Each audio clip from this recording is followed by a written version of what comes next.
என்ன சாவித்ரி, என்ன விஷயம்? சாவித்ரி, நான் உங்ககிட்ட தான் பேசிக்கிட்டு இருக்கேன். என்னம்மா, பிரீத்தி ஏதாவது பிரச்சனை பண்ணாளா? இல்லம்மா. ஐயா ஏதாவது சொன்னாரா? அது கூட இல்லம்மா. எதை கேட்டாலும் இல்ல இல்லன்னு சொல்லிக்கிட்டு எதையும் பறி கொடுத்தவ மாதிரி நின்னா என்ன அர்த்தம்? இல்ல, நம்ம பறி கொடுத்துருவோமோன்னு பயமா இருக்குமா. என்னடி சொல்ற?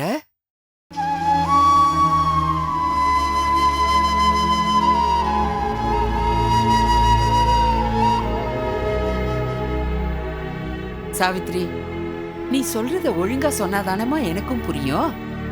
பணங்கினா ஏதாவது வேணுமாமா? ஐயோ, அதெல்லாம் ஒண்ணும் வேணாமா. அப்புறம் என்ன பிரச்சனை?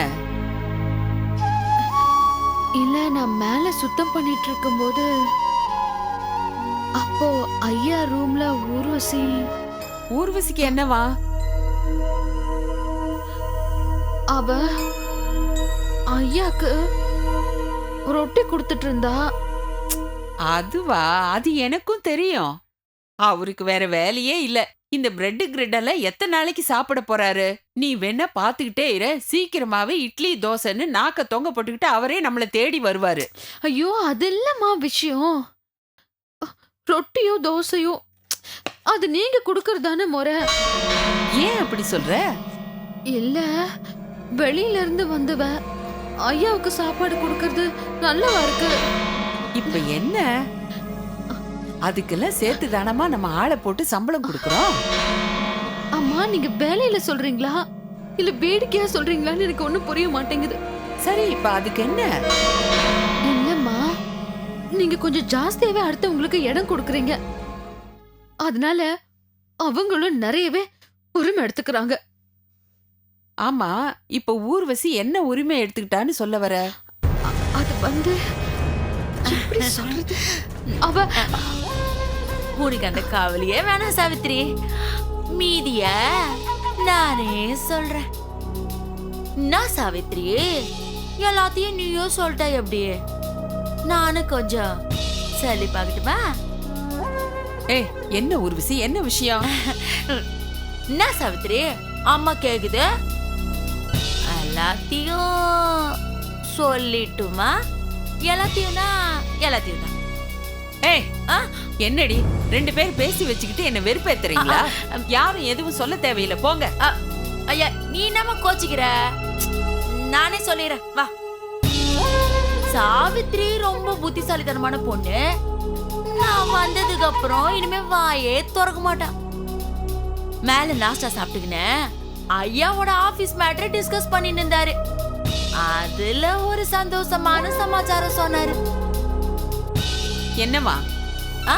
அதாமா, அந்த ரயில்வே டெண்டர் இருக்குதுல, அதோட இன்சியல் பேமெண்ட் 50 லட்சம் ரூபாய் கட்சிக்குதான். இது நல்ல சமாச்சாரம் தானே? அந்த செக்க காட்டி சாரி என்ன சொன்னார் தெரியுமா? என்ன சொல்லிருப்பாரு? இதுல பாதி பணத்தை சக்கரபாணியோட தேக்கு பண்ண திட்டத்துல இன்வெஸ்ட் பண்ணலாம்னு சொல்லிருப்பாரு. எப்படிமா இவ்ளோ கட்டா சொல்ற? நீ வந்து 3 வாரம் தான் ஆச்சு. நான் வந்து 30 வருஷம் ஆயிப்போச்சு. இன்னா இருந்தாலும் தலைதான், வாலுதான். இனிமே நான் உன்கிட்ட உசாராதான் இருக்கணும். சாரு சொன்னத நீ சரியா சொல்லிட்ட. ஆனா சாரு கிட்ட நான் என்ன சொன்னேன்னு உன்னால கண்டுபிடிக்க முடியுமா? உன்னை இந்த வீட்டுக்கு கூட்டிட்டு வந்ததே அந்த சக்கரபாணி தான். அதனால நீயும் ஆமா சாமின்னு தானே தலையாட்டுவ. அங்கதான் இந்த ஊர்வசி தனிச்சு நிக்கிறான். சக்கரபாணியோட தேக்கு பண்ணையில பணத்தை போடாதீங்கன்னு சொல்லிட்டேன்.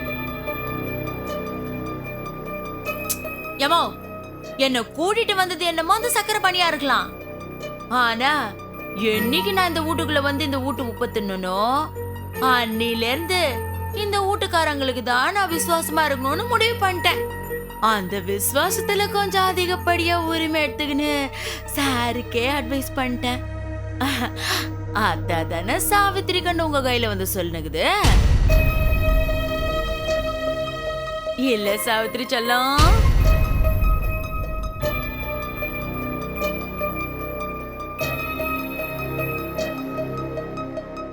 அப்படி என்ன நீ சாரு கிட்ட சொல்லிட்ட? சாரு, அந்த பணத்தை சக்கரபாணி பண்ணையில இன்வெஸ்ட் பண்ணாதீங்க, மகாலட்சுமி பேர்ல நல்ல இடமா வாங்கி போடுங்கன்னு சொன்னேன். சாரு சரின்ட்டாருமா. ஏமா நான் செஞ்சது தப்பா? ஆமா, யார் அந்த மகாலட்சுமி? நீ என்னம்மா நீ இப்படி கேட்டுட்ட? இந்த ஊடு கோயில்னா நீதான் இங்க குடியிருக்கிற தெய்வம் மகாலட்சுமி. நல்லாவே பேசுற. நீ சொல்ற யோசனை கேட்கறதுக்கு என்னமோ நல்லாதான் இருக்கு. ஆனா ஒரு சின்ன திருத்தம். உங்க ஐயா கிட்ட சொல்லு, வாங்குற சொத்தை என் பேர்ல வாங்க வேண்டாம், அவர் பொண்ணு பிரீத்தி பேர்லயே வாங்க சொல்லு. அப்பதான் படிப்பு முடிஞ்ச கையோட கல்யாணம் பேசும்போது அவ பேர்லயும் சொத்து பத்தெல்லாம் இருக்கும் இல்ல? அது இந்த மரமண்டைக்கு தோணவே இல்லையே. இந்த யோசனை கூட நல்லாதான் ஆகுது. நான் இப்பவே பாஸ் கிட்ட போய் இந்த விஷயத்தை சொல்லிட்டு வந்துடுறேன்.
நான் ஊர்வசி பேசுறேன்யா. ஊர்வசி, ஊற வச்ச அரிசி, வாட் இஸ் தி மேட்டர்? எல்லாம் காரணமாதான். நீ முதல்ல எனக்கு டிக்கெட் போட்டு கொடு. எதுக்கு? நான் ஊருக்கு திரும்பி போறதுக்கு தான். என்னாச்சு உனக்கு? திடீர்னு எனக்கு பேதி மருந்து கொடுக்குற? பின் என்னையா, நான் வந்த வேலை தான் முடிஞ்சு போச்சுல. என்ன சொல்ற? பின் என்னையா, நீ இந்த ஊர்ல டேரா போட்டதுல இருந்து அந்த செல்வன் ஆயிடுதுகிட்ட துட்டு புடுங்கிறதுக்கு முக்குற முனகுறன்னு புலம்பிக்கிட்டு இருந்தல்ல, அது எல்லாமே இப்ப முடிஞ்சு போச்சு. ஏன் முடியவே முடியாதுன்ட்டான் அந்த சொட்ட தலையா? நீ ஒண்ணு அந்த மனுஷனை செக் புக் எழுத வச்சுட்டல. நிஜமாதான் சொல்றியா?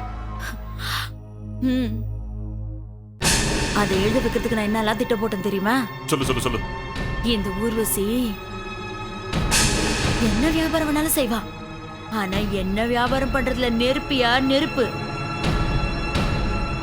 இந்த ஊர்வசி உனக்காக ஒட்டி வரிசைன்னா நான் வேலை பண்ணிருக்கேன் தெரியுமா? ஆளு கவுத்துட்டானா? அதான் இல்ல, எல்லாரையும் உன்னை போல தகர டப்பான்னு நினைச்சுக்கினியா? அந்த ஆளு தங்கையா, சொக்க தங்கம். கிட்ட நெருங்க உள்ள. எப்படி அது? நீயும் ஒரு இந்திப்பட வில்லி மாதிரி ஒல்லியா வெள்ளையா கொஞ்சம் பாக்குற மாதிரி தான் இருக்க, ஆனா கொஞ்சம் ஓல்டு லுக். அப்படியே அவன் திரும்பி பாக்குறானா அவன் ஒரு வேஸ்ட். அந்த கன்றாவியெல்லாம் சாவித்திரி உனக்கு வேற பார்த்து தொலைச்சிச்சு. ஐயோ, ஃபர்ஸ்ட் டைம் இந்த சக்கரபாணியோட ஐடியா ஃபிளாப் ஆயிருக்கே. இனிமே நீ சாவித்திரி கிட்ட ஜாக்கிரதையா இருக்கணும். இவன் காலையில அவ பூவா இருப்பான், சாயங்காலமான புயல் மாதிரி மாறிடுவான். பாக்குறதுக்கு பசு மாதிரி இருந்தாலும் பாஞ்சானா புலி மாதிரி கடிச்சு கொதறிடுவான். அதெல்லாம் நான் பாத்துக்கிறேன்யா.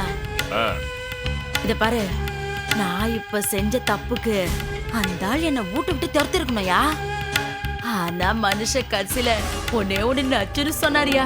என்ன என்ன? அது எனக்கு இல்ல, இந்த உனக்குதான். என்ன சொன்னா? பனைமரத்துல பாதி வளர்ந்த அந்த சொட்ட தலையா? ஊர்வசி, நீ பண்ணது கேவலமான வேலைதான். ஆனா உன்னை அனுப்புனது என் ஃப்ரெண்டு சக்கரபாணி, அதனால உன்னை விட்டுறேன். இந்த மாதிரி வேலையெல்லாம் இன்னொரு வாட்டி நடந்ததுன்னா செருப்பு பிஞ்சிரும்னு சொன்னாரு. நிஜமாவா செருப்புன்னு சொன்னா? இல்ல நீ கொஞ்சம் எக்ஸ்ட்ராவா அந்த உப்பு புளி மிளகா மசாலா எல்லாம் சேர்த்து சொல்றியா? அப்படிதான் வச்சுக்கோயேன். ஆனா அந்த செருப்பு மேட்டர் மட்டும் சத்தியமா உண்மை. செருப்பா? கவலைப்படாதயா, அதுக்குதான் செக்கு கிழிக்க போறாருல. செக்கு நான் சொல்லு, அது கிடைச்சா போதுமே. செருப்பால என்ன தொடப்ப கட்டையில கூட வாங்கலாம். எவ்வளவு அமௌண்ட் அத சொல்லு. துட்டுன்னு உன்னை நான் அப்பயே அலையிறிய. எப்படியும் எனக்கு தெரிஞ்சு ஒரு 20-25 தேரும். ஆனா அது தேக்கு பண்ணிக்கல, புதுசா காளிமனை வாங்குறதுக்கு. ஆமா, ஏன் இந்த கதையில ஒரு திடீர் ட்விஸ்ட்? நான் தாயா சொன்னேன், தேக்கு பார்க்கலாம் வேணாம், அம்மா பேர்லயும் பிரீத்தி பேர்லயும் நல்ல இடமா பார்த்து பூச்சி போடுன்னு சொன்னேன். என்ன ஊர்வசி இது, சேம் சைடுல கோல் அடிக்கிற, எனக்கே ரிவெட் அடிக்க பாக்குறியா? வேற வழி இல்லையா, அப்பதான் அந்த ஆளு என்னைக்குமே இந்த ஊர்வசிய நம்புவாரு. அது மட்டும் இல்லையா, நாலு பின்ன கோடிக்கணக்குல அந்த ஆளு இன்வெஸ்ட் பண்ண வைக்க முடியும். நீ என் கூட சேர்ந்த நேரம் உனக்கு கூட மூளை வேலை செய்யுது. கஸ்மாலம் வாயில் நல்லா அசிங்கமா வந்துற போது. யோ, நீ எனக்கு தெல் கத்த தெரியா பேமணி? ஏய் கூல் கூல் கூல், நீ அடிக்கடி இந்த மெட்ராஸ் கூவத்தை அவுத்து விடாத. அப்படி தாமிரபரணி தண்ணி மாதிரி தென்றல் மாதிரி இரு. நான் கூலாவறதெல்லாம் இருக்கட்டும், வந்த வேலை தான் முடிஞ்சு போச்சே. பேசாம எனக்கு டிக்கெட் போட்டு குத்துரு. யோ, இந்த வீட்டுக்குள்ளேயே இருந்து நாடகம் ஆடுறது எனக்கு போர் அடிக்குதியா? என்ன என்கிட்ட நக்கல் அடிக்கிறியா? இங்க பார், இது வரைக்கும் நீ பண்ணதெல்லாம் வெறும் வார் படம். இனிமேதான் மெயின் பிக்சரே ஆரம்பிக்க போகுது. அந்த சாவித்ரி அந்த வீட்டை விட்டு ஓடணும், அதுதான் ஃபர்ஸ்ட் ஹாஃப். செகண்ட் ஹாஃப், அந்த பிரீத்தி கழுத்துல என்னோட பையன் தாலியை கட்டணும், அது நடக்கணும். அதுக்குள்ள நீ போக கூடாது, புரியுதா? நல்லா புரியுது. என்னத்த புரியுது உனக்கு? பிக்சர் அபி பி பாக்கி ஹே, ஏ ஜோலி நான் பாக்குறேன். யோ, நீ வீட்ல தூண்ல சாஞ்சிக்கிட்டு தொந்திய சொரிஞ்சு நிக்கிற, நான் வேற இந்த வீட்ல இருந்துக்குன்னு திருட்டுத்தனமா பேசினுக்கிறேன். 4-5 இடமா பார்த்து அந்த அளவுக்கு நல்ல இடமா முச்சு குடியா. நான் போனை வைக்கிறேன். வச்சிரவா? வெய்ய எஜமானி அம்மா வெய்ய. அடி பாவி, நான் தூண்ல சாஞ்சு தொந்திய சொரியறது இவளுக்கு எப்படி தெரிஞ்சது? இந்த ஜேம்ஸ் பாண்ட் மாதிரி எங்கேயாவது சீக்ரெட் கேமராவை பதுக்கி வச்சிருப்பாளா? நெசிங்கி போன மாதிரி மூஞ்சி வச்சுக்கிட்டு இவ என்ன ஆழம் பாக்குறாளா? கவனிக்கிறேன்.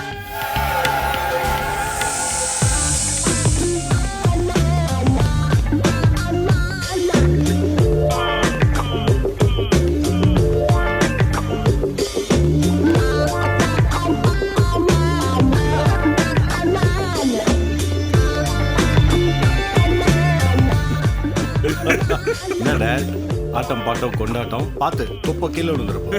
இது எப்படி பில்டப் பண்ணி வளர்த்து தெரியுமா? அவ்வளவு சுலபமா கீழே விடாது. சூடுற ஹாப்பி. இன்று முதல் கேர் விஜயல நீ வந்து ஆடுவா. ஹாப்பி. நில்லுங்க முதல்ல. என்ன என்ன இவ்வளவு சந்தோஷமா இருக்கீங்க? என்ன டேய், உங்க அப்பா இவ்வளவு சந்தோஷப்படுறேனே, என்னோட ரியாக்ஷனுக்கு அர்த்தம் புரியல உனக்கு? முடியலையே, நான் கூட 24 hours இருக்கேன். ஆனா எந்த சிச்சுவேஷனுக்கு நீங்க எப்படி ரியாக்ஷன் கொடுப்பீங்கன்னு என்னால புரிஞ்சுக்க முடியல. டேய், என்னோட ரியாக்ஷன் எல்லாத்துக்கும் ஒரே அர்த்தம் தான்டா. தமிழ்ல சொல்றதுன்னா பணம், இங்கிலீஷ்ல சொல்றதுன்னா மணி. 5 எழுத்து 3 எழுத்து. பணம் மணி, பணம் மணி. சரி, எப்படி? வீடு தேடி வரப்போகுதே. எவ்வளவு? 1 லட்சமா 2 லட்சமா? ஏன் திரும்பிக்கிறீங்க? உங்க ரியாக்ஷன்ல பார்த்தா வெறும் 5000 10,000 தான் நினைக்கிறேன். என்னடே, ஒரு அரிஸ்டோகிராட் பிசினஸ் மேனோட புள்ளையா லட்சக்கணக்கில் சொல்லிட்டு இருக்கேன்னு சந்தோஷப்படுறதுக்குள்ள திடீர்னு ஒரு பிச்சைக்காரன் லெவலுக்கு இறங்கி 5000 10,000 சேய். இப்போ நான் லட்சம் கோடின்னு போய்கிட்டே இருக்கேன்டா. இப்ப யார மாட்டனது? உன்னோட வருங்கால மாமனார் செல்வநாயகம் தான். வாட்? செல்வநாயகமா? என்ன உங்க டூப்ளிகேட் தேக்கு பண்ணையில அவர் இன்வெஸ்ட் பண்றேன்னு சொல்லிட்டாரா? போடடே, தேக்கு பார்க்கலாம் ஒரு பெட்டி கடைக்காரன் பண்ற சில்லற பிசினஸ்ரா. நான் இப்போ ஒரு ராயல் லெவல்ல அப்படியே ஒரு ரியல் எஸ்டேட் பிசினஸ்ல பறந்துகிட்டு இருக்கேன் பாரு. எக்கச்சக்கமா இடம் வாங்கி அதுல ஹைப்பர் மார்க்கெட்ஸ், அதுக்கப்புறம் ஹை லெவல் பில்டிங்ஸ், சூப்பர் எங்கேயோ போயிட்டு இருக்கேன் போடா. கேக்குறதுக்கு நல்லா தான் இருக்கு, ஆனா பணம் யாரு கொடுப்பா? அதான் உன் மாமனார் செல்வநாயகம் பணத்தை கொண்டு வந்து கொட்ட போறானே. இங்க பிரீத்தி பேர்ல இடம் வாங்கணுமா, அங்க பில்டிங் கட்டுமா, கொண்டு வந்துட்டு இருக்கான். செல்வநாயகமே வந்து பணம் தரேன்னு சொன்னாரா? டேய், யானை வரும் பின்னே மணி ஓசை வரும் முன்னேடா. செல்வநாயகத்தோட செக் வரும் பின்னே ஊர்வசியோட போன் வரும் முன்னேடா. எப்ப புரிஞ்சுதா? புரிஞ்சுது. நீங்க அவருக்கு இடம் வாங்கி கொடுத்துருவீங்கல்ல? டேய், உன் வருங்கால மாமனார் சொத்துன விட உங்க அப்பனையும் ஆழம் பாக்குறியா நீ? இல்ல டாட், ம், அப்படி இல்ல. ம். புரியாம தான் கேக்குறேன். நீங்க அடுத்து என்ன பண்ண போறீங்கன்னு எனக்கு தெரியாதுல்ல, கொஞ்சம் விளக்கமா சொல்லுங்க. ஒரு சின்ன கதை சொல்றேன், விலாவாரியா புரிஞ்சுக்கிறியா நீ? ஓகே சொல்லுங்க. 3 பாலிட்டிஷியன்ஸ், 3 பேரும் 3 கண்ட்ரிஸை சேர்ந்தவங்க. ஒரு அமெரிக்கன், ஒரு சீனாக்காரன், ஒரு இந்தியன். இவங்க 3 பேரும் ஒரு ஃபிளைட்ல போயிட்டு இருக்காங்க. அப்போ அமெரிக்காக்காரனுக்கு தன்னோட பெருமையை காட்டணும். ஃபிளைட் அமெரிக்கா மேல பறந்துகிட்டு இருக்கு. அவன் இவங்க 2 பேரையும் கூப்பிட்டு கீழே ஒரு பெரிய ஸ்கை ஸ்கிராப்பர் தெரியுதான்னு கேட்டான். சீனாக்காரன் ஐயோ அப்படின்னு கத்துனான். ஏன்டா கத்துறன்னு கேட்டா, இல்ல நம்ம ஃபிளைட் அதுல மோதிருமோங்கிற பயத்துல கத்துறேன்னு சொன்னான். பாத்தியா, இந்த பில்டிங் நான் கட்டினதுடா. இதுக்கு எனக்கு அமெரிக்கன் பிரசிடென்ட் $1 கோடி பிரைஸா கொடுத்தாரு, அவார்டு கொடுத்தாருன்னு சொல்லி அமெரிக்கன் சந்தோஷப்பட்டான்.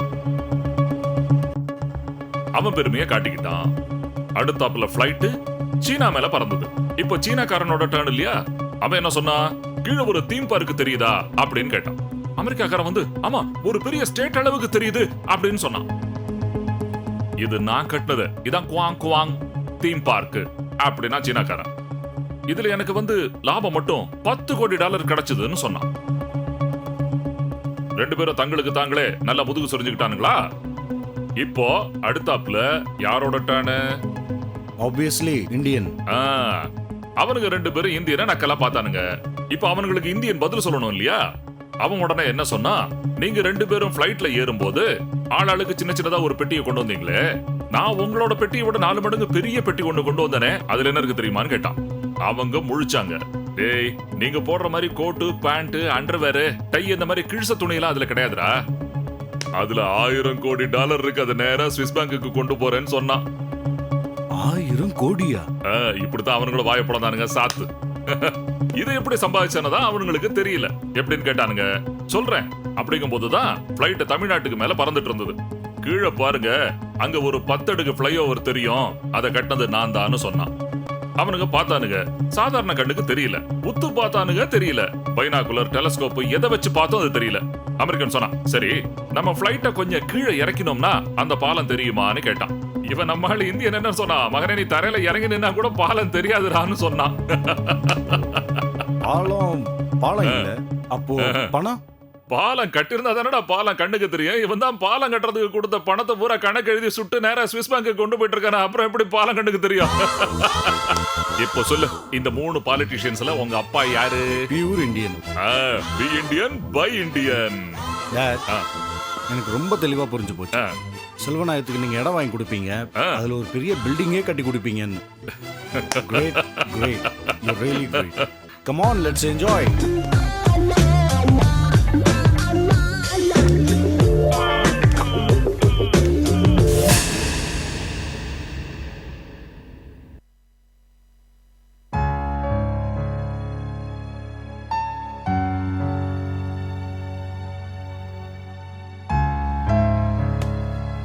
பிரீத்திகண்ணா,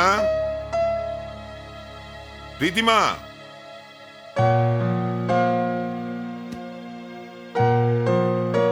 பிரீத்தி. ஏமா எவ்வளவு நேரமா கூப்பிடுற உன்ன? என்னவா? ஏன் ஒரு மாதிரி டல்லா இருக்கு? இங்க வா, உட்காரு. உடம்பு ஏதாவது சரியில்லையா? எனக்கு என்ன குறைச்சல்? அதான் ஸ்டடி ஹாலிடேஸ்ல 3 வேளை வீட்லயே உட்காந்து மூக்கு பிடிக்க சாப்பிடுறேன்ல, எனக்கு ஒன்றும் ஆகாது. ஏமா இந்த மாதிரி பேசுற? இங்க பாரு, இந்த வீடு சொத்து சுகம் பிசினஸ் எல்லாம் யாருக்கு? எல்லாம் உனக்கு தானே. ஆமா ஆமா, கால்குலேட் பண்ணி பார்த்தா பிரீத்தி என்னமோ கோடீஸ்வரி, ஆனா உண்மையாவே கையில ஒரு 100 ரூபாய் கூட இல்லாத பிச்சைக்காரி. என்ன ஆச்சு உனக்கு? ஏன் இப்படி பேசுற? என்ன சொல்லு. பின்ன என்ன, பேருக்கு தானே பெரிய பிசினஸ் மேக்னெட்டோட பொண்ணு, ஆனா உண்மையா பார்த்தா ஆஃப்டர் ஆல் என் ஃப்ரெண்ட்ஸ்க்கு கொடுக்குற லஞ்ச் பார்ட்டி ஒரு கமிட்மெண்ட், அதுக்கு கூட கையில காசு இல்லாம போகவே முடியல. எனக்கு ரொம்ப அவமானமா இருக்கு டாட். அப்பா வீட்டுல இல்லைன்னா என்னம்மா? அம்மா வீட்டுல இருக்காங்கல்ல, அம்மாட்ட கேட்டு வாங்கிக்க வேண்டியதுதானே. என்ன இன்சல்ட் பண்ணணும்னா கிளைமேக்ஸ் அவங்க தானே. என்ன சொல்ற நீ? என்னாச்சு? ஆமா, அன்னைக்கு ஆஃப்டர் ஆல் ஒரு 500 ரூபீஸ் கேட்டேன் டாட். 500 ரூபீஸ் தான், ஆனா கையில சுத்தமா காசே இல்ல, கொடுக்க முடியாதுன்னு சொல்லிட்டாங்க. சமயத்துல செலவுக்கு வீட்டுல பணம் இல்லாம போயிடும், அது சகஜம் தானே. அப்படியெல்லாம் ஒண்ணும் இல்ல. அதே சமயம் அந்த சாவித்திரி சொன்னான்னு ஏற்கனவே வேலை செஞ்ச சமயக்காரன். அவன் பொண்ணோட கல்யாணமா, அதுக்கு ஒரு 1000 ரூபாய் எடுத்து அவ கையில கொடுத்து உன் கையால நீயே கொடுத்துருமான்னு கொஞ்சம் அவகிட்ட கொடுக்குறாங்க. அதை 2 கண்ணால பார்த்தேன். எனக்கு சாவித்திரி முன்னாடி எவ்வளவு அவமானமா இருந்து தெரியுமா? என் அம்மா ரொம்ப இன்சல்ட் பண்றாங்க டாட். பரிமளம் அப்படி பண்ண மாட்டாளே. அதெல்லாம் முன்னாடி. சாவித்திரி வந்த பிறகு எல்லாமே மாறி போச்சு. அந்த சாவித்திரி கை காட்டின பிச்சைக்காரனுக்கு கூட அள்ளி அள்ளி அள்ளி அள்ளி கொடுப்பாங்க. அது அவங்களுக்கு பிடிச்சிருக்கு.